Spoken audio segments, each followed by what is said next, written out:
मकाम गुलमर्ग में जहां मुल्की और गैर मुल्की सयाह सैरो तफरी और बर्फ से ढकी चोटियों को देखने के लिए गुलमर्ग पहुंचते हैं, तो वहीं सयाहों में कश्मीरी रिवायती लिबास पहनने का रुझान भी बढ़ने लगा है। कश्मीरी दस्तकारी से बने हुए कश्मीरी फैरन और दूसरे लिबास को पहनकर सयाह खूब लुत्फअंदोज हो रहे हैं और अपनी सैर को यादगार बनाने के लिए फोटोग्राफी करने में भी मसरूफ नजर आते हैं। सयाहों का कहना है कि कश्मीरी दस्तकारी दुनिया भर में मशहूर है, यहां आकर वो इन्हें अपनी यादगार के तौर पर ले जाना पसंद करते हैं। साथ ही कश्मीरी दस्तकारी से भी रोशनास होते हैं। इससे कश्मीर की दस्तकारी को भी फरोग मिल रहा है और नौजवानों को रोजगार के वसाइल भी हासिल हो रहे हैं।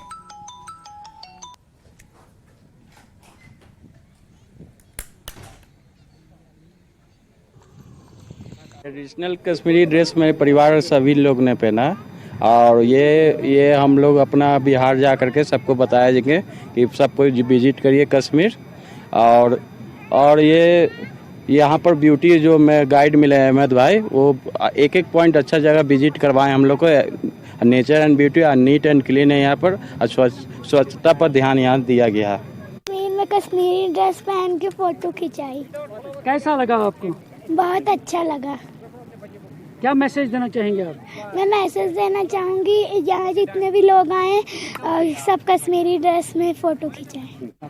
हमको बहुत अच्छा लग रहा है, बहुत एंजॉय कर रहे हैं, बहुत यहाँ पे घूम रहे हैं, बहुत अच्छा लग रहा है। कितनी खूबसूरती यहाँ पे है? बहुत ज़्यादा।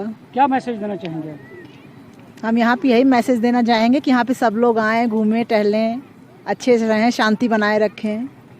हमको कश्मीरी ड्रेस बहुत अच्छा लगा। सुने थे। दिन भर यहाँ पे कम से कम 200-300 टूरिस्ट आते हैं यहाँ इस चरण पार्क में। यहाँ पे वो कश्मीरी ड्रेस में फ़ोटो बनाते हैं, फिर ये एक मेमोरी यहाँ से साथ लेते हैं। जितने टूरिस्ट आते हैं उतने हमारा रोज़गार बढ़ते जाते हैं। यहाँ पे वो ड्रेस लगाते हैं, वो बहुत खुश होते हैं। यहाँ पे नेचुरली वो देखते हैं, फूल देते हैं, यहाँ पे नेचुरली साइट सीन देखते हैं। हम चाहते हैं ज़्यादा से ज़्यादा यहाँ पे टूरिस्ट आना चाहिए। टूरिस्टों को ये पता लगता है यहाँ पे हैंडीक्राफ्ट क्या होते हैं, ये इन चीज़ों से, हाँ, जो हम अपने हाथों से बनाते हैं, कढ़ाई करते हैं। गुलमर्ग में मैंने यहाँ कश्मीरी ड्रेस पहना, बहुत अच्छा लग रहा है। यहाँ बहुत घूम कर मजा आया और खासकर साफ सफाई का भी ध्यान रखें। अच्छा, तो आप पहली बार गुलमर्ग आए? हाँ, फर्स्ट टाइम। तो ये ड्रेस पहनकर आपने फोटो भी खींचे हैं, तो क्या कुछ फील कर रहे हैं? बहुत अच्छा फील कर रही हूँ मैं। गुलमर्ग में यहाँ का सीन देख के लग रहा है कि हाँ, हम यहीं के निवासी हो चुके हैं। अच्छा, यहाँ के ड्रेस लग रहा है कि वहीं के बासिंदे हो चुके हैं। बिल्कुल कश्मीरी ड्रेस पहनकर कैसा लगा? बिल्कुल कश्मीरी जैसा फीलिंग आ रही है। क्या कुछ मैसेज देना चाहेंगे आप? जितने भी लोग हैं वो एक बार कश्मीर और गुलमर्ग जरूर घूमने आए। आके अपने फ्रेंड्स और अपने स्कूलमेट्स को सबको दिखाएंगे कि हमने यहाँ कश्मीरी ड्रेस पहना, फोटो लिया और बहुत सारे एंजॉय किए। तो क्या कुछ मैसेज देना चाहेंगे आप? यहाँ सारी चीज़ें बहुत ही नेचुरल और अच्छी हैं और हमको बहुत अच्छा लग रहा है।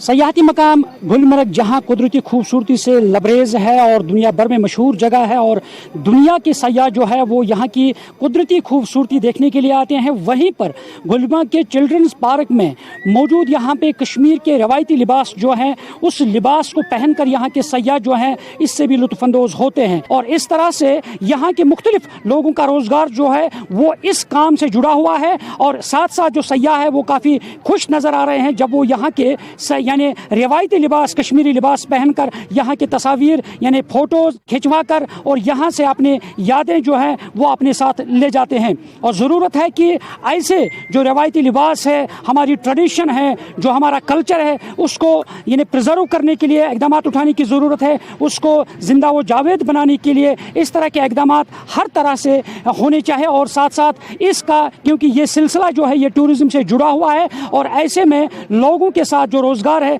वो भी जुड़ा रहता है। न्यूज़ 18 जम्मू कश्मीर के लिए मैं गुलमर्ग से मुनीर हुसैन हुर्रा।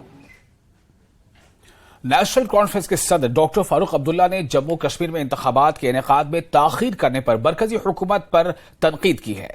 फारूक अब्दुल्ला ने कहा कि हुकूमत ने यहां G20 की मीटिंग की, जहां इन्होंने कहा कि कश्मीर में मुकम्मल अमन है।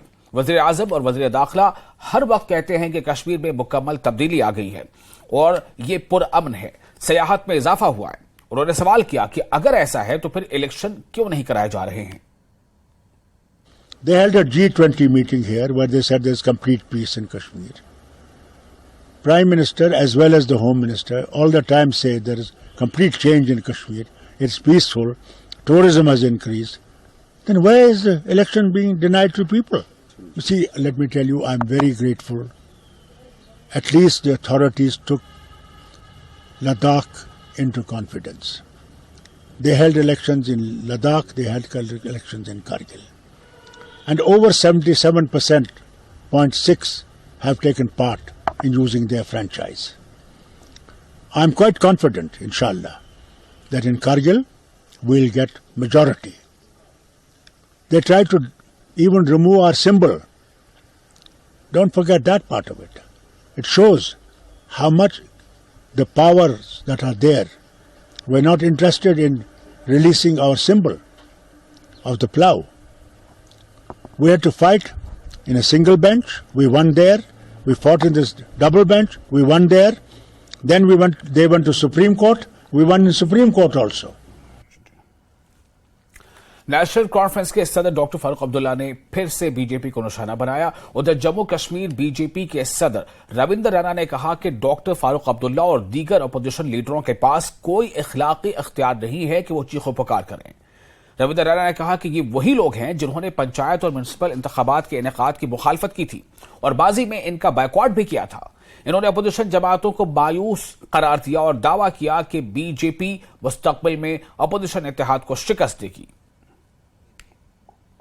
बीडीसी डॉक्टर फारूक अब्दुल्ला साहब से मैं पूछता हूं, जब पिछली बार जम्मू कश्मीर में पंचायतों के इलेक्शंस हुए थे, बीडीसी के इलेक्शंस हुए थे और शहरी अर्बन लोकल बॉडीज के बल्दियाती इलेक्शंस की घोषणा इलेक्शन कमीशन ने की थी, तो उन्होंने बाइकाट क्यों कहा था? उन्होंने तब इलेक्शन बाइकाट क्यों किया था? तब क्या जमहूरियत का गला तब नहीं घोटा गया था? इलेक्शन का फैसला इलेक्शन कमीशन ने करना है, ना मोहतरम डॉक्टर फारूक अब्दुल्ला साहब ने करना है, ना मैंने करना है। कल इलेक्शन कमीशन फैसला लेता है, हम तैयार हैं, बीजेपी तैयार है। मैं तो कहता हूं शहरी इलेक्शन और पंचायत के इलेक्शंस क्या, असेंबली के इलेक्शंस होने चाहिए। ये सवाल मुझसे पूछने के बजाय जिस पार्लियामेंट हाउस में डॉक्टर फारूक अब्दुल्ला साहब दिल्ली बैठते हैं, उसके 10 कदम की दूरी पर इलेक्शन कमीशन है, उससे क्यों नहीं मिलते हैं? उससे बात करें ना। ये लोगों की बेहतरी के लिए धरना नहीं है साहब, ये अपनी नौकरी ढूंढने के लिए धरना है। देखिए, इलेक्शन कमीशन जो फैसला लेगा हम उसके साथ हैं और हम चाहते हैं इलेक्शन हो और बीजेपी तैयार है। Directorate of health services Kashmir की जानिब से banquet hall MA road Srinagar में कौमी तंबाकू कंट्रोल प्रोग्राम के तहत एक रोजा मीडिया सेंसिटाइजेशन वर्कशॉप का इनेकाद किया गया।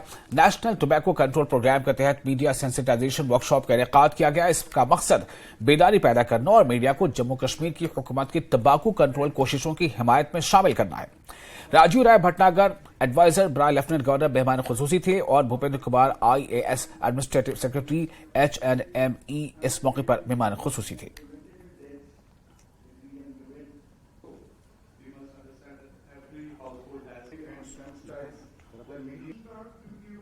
में मीडिया का बहुत बड़ा रोल है और हमारे जो यंग वंस हैं, जो इम्प्रेशनेबल हैं, उनको कैसे हमको इस प्रकार से इसकी जो इल इफ़ेक्ट्स हैं हेल्थ के बारे में, पर्सनालिटी के बारे में, स्टैमिना के बारे में, वो सब उन तक पहुंचाएं और जिससे कि वो इस बुरी आदत से बच सकें। हम ये भी समझते हैं कि टोबैको यूज़ जो है वो और एडिक्शंस को भी बढ़ाता है।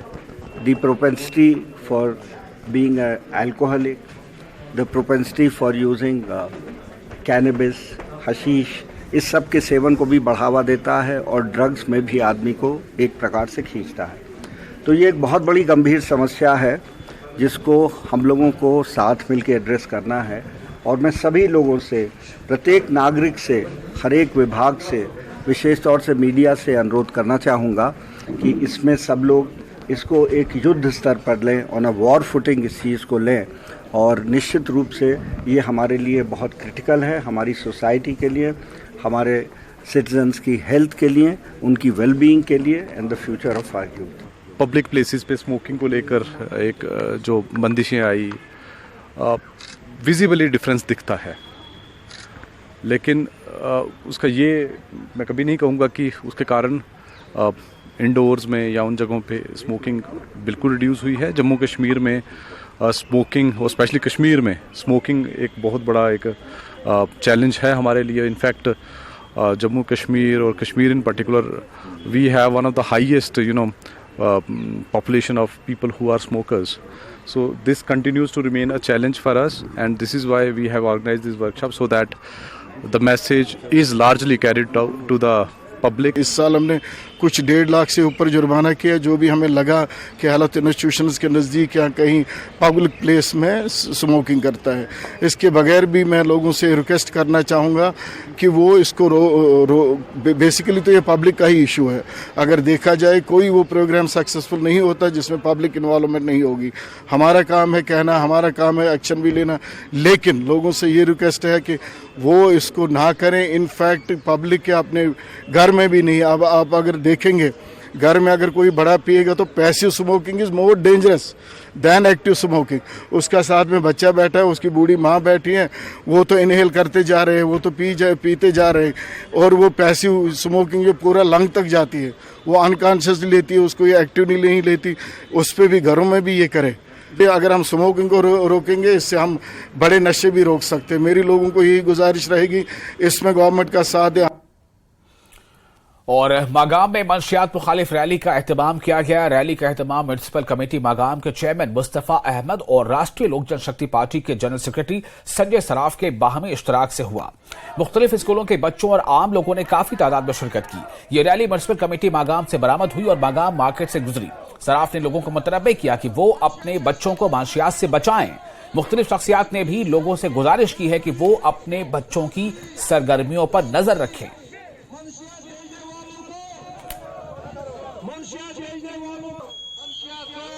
कि ये एक नाजायज काम है, ये गलत काम है जो हमारे बच्चों को नहीं करना है। हमारे बच्चे अगर कोई भी इसमें फंसे हुए हैं, हमें उन बच्चों को बचाना है। उनको बचाने का मतलब हो गया हमें कश्मीर की, हमारी सोसाइटी को बचाना है और हमारे को कश्मीर का फ्यूचर बचाना है। इसलिए हम लोगों ने ये मुहिम स्टार्ट की है। ये मुहिम हमारी कदिल फाउंडेशन के नाम से चल रही है। या मेरा छोटा भाई अगर घर पर रात को 10 बजे आता है तो ये हर माँ बाप की रिस्पॉन्सिबिलिटी है उसको पूछे कि अगर रात को आप 10 बजे आ रहे हो, आप लेट क्यों हो गए। आप उसकी रिस्पॉन्सिबिलिटी है और साथ में टीचर्स की रिस्पॉन्सिबिलिटी है, सिविल सोसाइटी की रिस्पॉन्सिबिलिटी है। दूर रहना चाहिए, ये हमारी ज़िंदगी को ख़राब करती है। हमें गेमों में हिस्सा लेना चाहिए, खेल कूद में। हमें क्रिकेट जैसी गेम्स है, फुटबॉल, वॉलीबॉल, हमें इसमें हिस्सा लेना चाहिए। मैं अपने भाइयों से यही गुजारिश करता हूँ कि इस ड्रग एडिक्शन से दूर रहे। ये हमारी ज़िंदगी को ख़राब करते हैं। हमें आगे जाके कुछ सीट्स निकालनी है, अच्छी हमें पढ़ना है, अपने दोस्तों को अपना फ्यूचर बनाना है, अपने दोस्तों को यही मैसेज देने हैं और अपने भाइयों को यही मैं कहना चाहता हूँ कि इस लत से दूर रहे। ये एक चेन बनी हुई है, अगर चेन से एक आदमी पीछे हट जाए तो ये चेन टूट जाएगी। जो खराबी होती है, एक आदमी से दूसरा बन जाता है, तीसरा बन जाता है। छोटे छोटे बच्चे हमारे खराब होते हैं इस ड्रग्स में। आज देखो तादाद कितना पहुंच गया है। तालीम की तरफ उन्हें लगाना है या दूसरे कामों में, खेल कूद में लगाना है। इनसे हमारा